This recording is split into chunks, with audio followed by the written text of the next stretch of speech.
మేడ్చల్ జిల్లా దుండిగల్ మున్సిపల్ పరిధి మల్లంపేటలోని Lakshmi Srinivasa constructions director గుర్రం విజయలక్ష్మిని పోలీసులు అదుపులోకి తీసుకున్నారు. ప్రభుత్వ స్థలాలు ఆక్రమించి అనుమతి లేని నిర్మాణాలు చేస్తూ తనను మోసం చేసి తప్పించుకొని తిరుగుతున్నారంటూ విజయలక్ష్మి బాధితుల నుంచి పోలీసులకు ఫిర్యాదులు అందాయి. దీంతో ఆమెను శంషాబాద్ ఎయిర్పోర్ట్లో అదుపులోకి తీసుకున్న పోలీసులు దుండిగల్ పిఎస్కు తరలించారు. ఈ విషయం తెలుసుకున్న బాధితులు పోలీస్ స్టేషన్ దగ్గరకు చేరుకుంటున్నారు.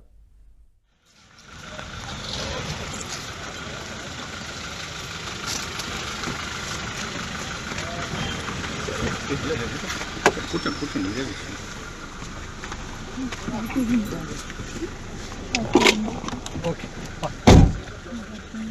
ఓకేనా?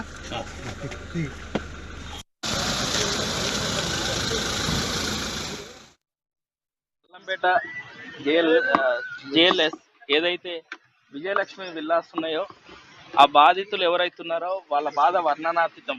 నిజంగా దేవుడు కూడా అన్ని కష్టాలు లేవు. డబ్బులు పెట్టి మధ్యతరగతి కుటుంబీకులు ఉద్యోగస్తులు అక్కడ ప్లాట్లు కొనుక్కుంటే అది కట్టడం స్టార్ట్ చేసిన కాంచెలు 2019 నుంచి ఈ రోజు కూడా అక్కడ ప్రజల బాధ వర్ణనాతీతం. కోట్లాది రూపాయలు పెట్టి కొనుక్కొని ఈ రోజు కొందరు ఇల్లు చెరువు ఎఫ్టీఎల్ బఫర్ జోన్ లో ఉన్నాయని హైడ్రా కూల్చివేతల తర్వాత వారికి ఇల్లు లేక ఇంటి ఈఎంఐలు కట్టుకోవాల్సిన పరిస్థితి అక్కడ ప్రజలది. నువ్వు దొంగ కన్స్ట్రక్షన్స్ చేసి ప్రభుత్వ భూములు చెరువులు ఆక్రమించుకొని అక్రమ నిర్మాణాలు చేసి ఈ రోజు అప్పనంగా అన్యాయంగా మోసం చేసి ప్రజలకు అంటగట్టిల్లు.